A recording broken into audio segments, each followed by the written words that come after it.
Hello everyone, I hope you all are doing great. So in this lecture, we are going to talk about some of the aspects of correlation theory. बेटा इस chapter में ना दो चीज़ों के correlation के बारे में हमें कैलकुलेशंस करनी है. तो एक चीज़ होगी x और दूसरी चीज़ होगी y. अब जैसे यहाँ पर मैंने x और y में x में लिया है हाइट, प्राइस और स्टडी आवर्स. डिफरेंट क्वेश्चंस होते हैं, ठीक है, क्वेश्चंस आर डिफरेंट. जैसे हाइट और वेट है, इसमें हाइट x हाइट है और y वेट है. तो जैसे लोगों की हाइट ज्यादा होती है तो जनरली वेट भी ज्यादा होता है. किसी चीज का प्राइस ज्यादा हो जाएगा तो उसकी डिमांड कम हो जाएगी. तो यहाँ पर नेगेटिव रिलेशन हो गया. Number of hours that you will spend on studying and number of marks that you will score also has a positive correlation. Height और वेट का बेटा पॉजिटिव रिलेशन है जनरली. हाइट ज्यादा होती है तो वेट ज्यादा होता है. प्राइस और डिमांड का नेगेटिव कोरिलेशन है बेटा. मैंने -v लिखा है फॉर नेगेटिव, +v लिखा है फॉर पॉजिटिव. एंड देन कितने आवर्स आप पढ़ाई पे लगाते हो और कितने मार्क्स आप स्कोर करोगे also has a positive correlation, but correct direction में. ऐसा नहीं है कि आप पूरे दिन बुक खोल के बैठे हो, दिमाग में कुछ घुस नहीं रहा.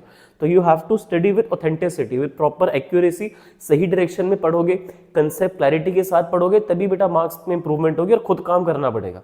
अगर सिर्फ टीचर के ही पढ़ाने से बेटा स्टूडेंट्स के अच्छा स्कोर हो जाता तो हर बच्चे के बेटा 100 और 100 ही आते. We all are working for all of you कि सबके मार्क्स अच्छे आए, बट स्टूडेंट की मेहनत होती है जिसकी वजह से they are able to score good marks. Teacher की डायरेक्शन इंपॉर्टेंट है बट स्टूडेंट का एफर्ट बहुत इंपॉर्टेंट है.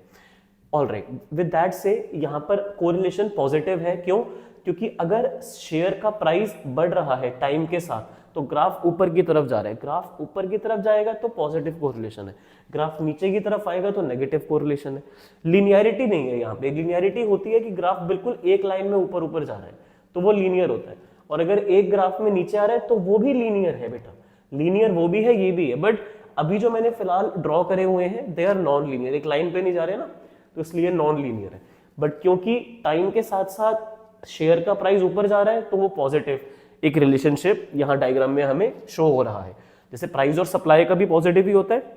प्राइस ज्यादा होता है तो क्वांटिटी सप्लाई प्रोड्यूसर के थ्रू बढ़ जाती है. और प्राइस और डिमांड का नेगेटिव रिलेशन होता है. प्राइस जैसे कम होता है तो डिमांड आगे को एक्सपैंड कर जाती है, और अगर प्राइस ऊपर जाता है तो डिमांड कॉन्ट्रैक्ट कर जाती है, बट डायग्राम डाउनवर्ड जाता है डिमांड के लिए. कभी कभी लीनियर भी हो सकता है ग्राफ. अगर आप स्टडिंग पे ज्यादा आवर्स लगाओगे विद प्रॉपर एक्यूरेसी तो आपके मार्क्स भी ऑटोमेटिकली साथ साथ इंप्रूव होते हुए चले जाएंगे in the correct direction, same direction. ठीक है, तो ये लीनियर ग्राफ जाएगा. बट अगर आप ज्यादा आवर्स प्लेइंग पे लगाते हो, फोन में आप गेम्स खेल रहे हो, इंस्टाग्राम स्क्रॉल कर रहे हो, स्नैपचैट यूज कर रहे हो और ज्यादातर टाइम अपना वहीं पे लगा रहे हो, तो आपके मार्क्स का डाउनफॉल होगा. आपके मार्क्स को आपको नीचे आते हुए दिखेंगे. तो ये लीनियर मैंने दिखाया है. जरूरी नहीं है कि लीनियरिटी हमेशा हो. जो मैंने वैल्यूज यहाँ पर ली है उनमें डिपेंड्स अपॉन द डेटा. जैसे x की वैल्यू मान लो है 2, 4, 6 और y की वैल्यूज है 1, 2, 3. तो x कितने कितने से इंक्रीज हो रहा है? 2, 2 से. और y कितने कितने से इंक्रीज हो रहा है? 1, 1 से. ठीक है, तो इस केस में ऐसा डायग्राम आएगा. बट अगर हम इसको रिवर्स कर दें, जैसे x हो गया 2, 4, 6 और y हो गया 3, 2 एंड 1, तो अब x तो 2 से बढ़ रहा है बट y 1 से कम हो रहा है. रेशियो तो सेम है ना. यहाँ ये 2 से बढ़ रहा है और ये 1 से बढ़ रहा है. यहाँ ये 2 से बढ़ रहा है और ये 1 से कम हो रहा है. तो जब ये रेशियो कांस्टेंट होता है ना तो लीनियर ग्राफ बनता है. ठीक है, जब x और y में ये जो रेशियो है ये कंसिस्टेंट रहता है इंक्रीज और डिक्रीज होने का, तो ग्राफ आपका नेगेटिव पॉजिटिव होगा बट लीनियर रहेगा कुछ इस तरीके से. अब जब हम फॉर्मूला अप्लाई करेंगे ना कोरिलेशन का, जब मैं आपको अपकमिंग लेक्चर्स में कार्ल पियर्सन और स्पीयरमैन के एस्टिमेशन सिखाऊंगा कोरिलेशन के बेटा, तो उसमें आप देखोगे आपका आंसर ना -1 से लेकर +1 की रेंज में आएगा. यहां पर जो मैंने ये क्वेश्चन करवाया था ना, x में अगर 2, 4, 6 है, y में 1, 2, 3 है, इसमें बेटा जो आपका r आएगा, r स्टैंड्स फॉर कोरिलेशन, वो +1 निकल कर आएगा. मैं दिखाऊंगा आपको नेक्स्ट लेक्चर में जब मैं आपको कार्ल पियर्सन का मेथड सिखाऊंगा कि हाउ इट वर्क्स. तो answer will come out to be +1 because the ratio is same direction में दोनों बढ़ रहे हैं और कहीं पर भी कोई चेंज नहीं हुआ.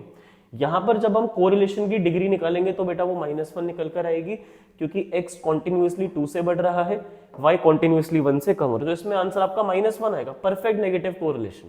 यहाँ पर परफेक्ट पॉजिटिव कोरिलेशन था. बट एट सम पॉइंट मान लो कि ये +1 से नहीं बढ़ा, यहाँ पर ये हो गया 4. क्या अब भी आपका आंसर +1 आएगा? No. Now your answer will not come out to be +1 but your answer will be very close to +1, क्योंकि x कॉन्टिन्यूसली 2 से इंक्रीज हुआ, y एक बार 1 से बढ़ा, अगली बार चलो 2 से बढ़ गया, बट ज्यादातर टाइम जो चेंजेस थे वो काफी कांस्टेंट थे. तो as a result your answer will be close to +1। तो अब आंसर आएगा कैसे सर, मैं आपको सिखाऊंगा, बट पहले आपको समझना है कि आंसर जितना 1 चाहे माइनस हो चाहे पॉजिटिव हो, जितना आंसर 1 के क्लोज जाएगा उतनी कोरिलेशन की डिग्री x में और y में ज्यादा है, हाई है। बट जितना आंसर आपका 0 के पास आता जाएगा उतनी डिग्री कम है कोरिलेशन की x में और y में। तो अगर x और y के कोरिलेशन को फाइंड आउट करते टाइम आपका आंसर -1 आएगा तो आप बोलोगे परफेक्ट नेगेटिव कोरिलेशन है, अगर आपका आंसर -1 आता है बेटा। अगर आपका आंसर +1 आता है तो आप बोलोगे परफेक्ट पॉजिटिव कोरिलेशन है, ठीक है। और अगर आपका आंसर -1 या +1 नहीं आ रहा बट क्लोज आ रहा है, जैसे -0.99, -0.95 या +0.95 या 0.99, तो आप बोलोगे very high degree of negative अगर माइनस में आता है और वेरी हाई डिग्री पॉजिटिव अगर पॉजिटिव में आता है। तो very high degree of negative correlation, very high degree of positive correlation अगर आपका आंसर -1 और +1 के बहुत क्लोज आता है।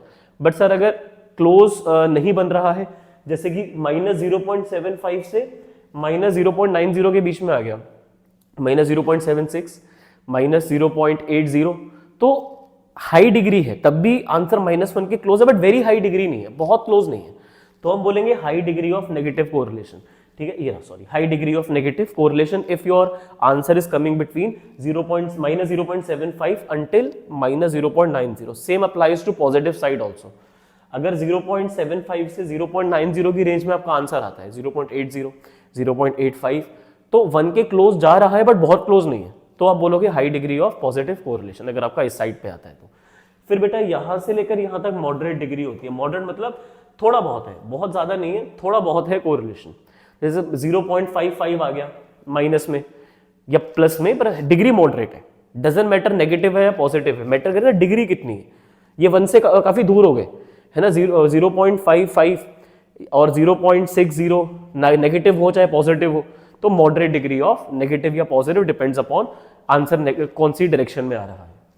और बेटा फिर आंसर और दूर हो गया 1 से, दैट इज -0.25 से लेकर -0.50 तक, जैसे -0.26 आ गया, -0.30 आ गया, तो low degree of negative correlation. Same अगर ये पॉजिटिव में होता तो low degree of positive correlation, ठीक है। और अगर बिल्कुल 0 के पास में आंसर आ जाता है, 0.10, 0.20, नेगेटिव हो चाहे पॉजिटिव हो, तो very low degree of negative अगर नेगेटिव में आता है, very low degree of positive अगर आपका आंसर पॉजिटिव में आता है। तो ये टेबल आपको याद करना है, क्योंकि जब हम आंसर निकाल लेंगे तो बस इतना याद रखो, जितना 0 के पास आएगा उतनी डिग्री कम होती चली जाएगी।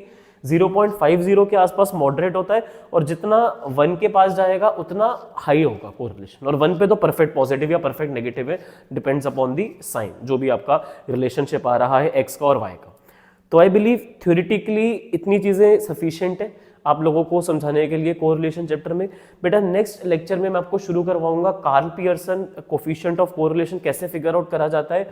तो चाहे कार्ल पियर्सन का मेथड हो चाहे स्पीयरमैन का मेथड हो, बेटा आंसर आपका इसी रेंज में आएगा। अगर आपका आंसर इसके अलावा कुछ जा रहा है, -1.2 या मतलब इसके बाहर या +1 के बाहर जा रहा है, 2, 3, तो आपने कैलकुलेशन में कुछ गलती करी है, बिकॉज फॉर्मूला इस तरीके से डिजाइंड है कि your answer will come between this range only. Still in case you have any doubt difficulty related to this theoretical part, जितना हमने लिमिटेड अभी थ्योरेटिकल पार्ट इस चैप्टर में आपके साथ डिस्कस करा है, feel free to reach me on insta handle और ask to me in this comment section, ठीक है। तो नेक्स्ट वीडियो में कार्ल पियर्सन के साथ स्टार्ट करते हैं। Thank you for listening me so patiently, have a nice day.